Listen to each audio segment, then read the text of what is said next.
soxna Soxu Thiam donc di taaliba Cheikh Moussa comme ñun ñëpp. waaw soxna Soxu Thiam dañ nekk ci benn madial général nii ñu bëggoon xam lan mooy sabab bi. sikuwul waaw madial bi de wax dëgg yàlla ku ko gis rek di nga xam sabab bi ndax dañoo jëm ci bés bu mag muy guddi Zikroulahi Marius Ndiaye le 8 juillet incha allah loolu moo waral taxawaay bi waral madial bi aussi moom la ñuy waajal. léegi ci bisum guddi Zikroulahi boobu noonu ñu bëgg xam yow ban rôle nga ciy joué. waaw guddi Zikroulahi moom rôle yi ñu ciy joué bëri na ndax premièrement ñun ñëpp ay taalibe Cheikh Moussa lañ donc loolu yaakaar naa ne rek rôle la d'autant plus que ñu nekk représentante waa accueil soxna yi nga xamante ne ñoom ñooy nekk ci accueil Marius Ndiaye donc loolu moo fa nekk suñu rôle daal. waaw léegi yéen ñi nga xamante ne yéen a res section wu accueil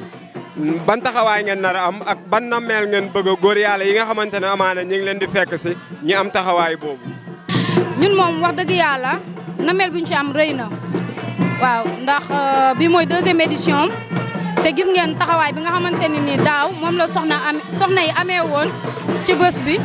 donc kon yaakaar naa ni ren tamit bëgg nañ cee am taxawaay bu gën a am solo bu wuuteeg bi nga xamante ne ni mooy bi passé maanaam képp ka nga xamante ne ni invité nga rek ci bés bi ñu teetu la teral la dalal la waaw maanaam ba nga yëg bés bi daal comme niñ ko wootee. kàddu yi am na solo mais ñu bëggoon rek benn message bu mujj booy jox góor yàlla yi nga xamante ne ñu ngi teew ci bés bi. waaw message bi ma leen di jox moom mooy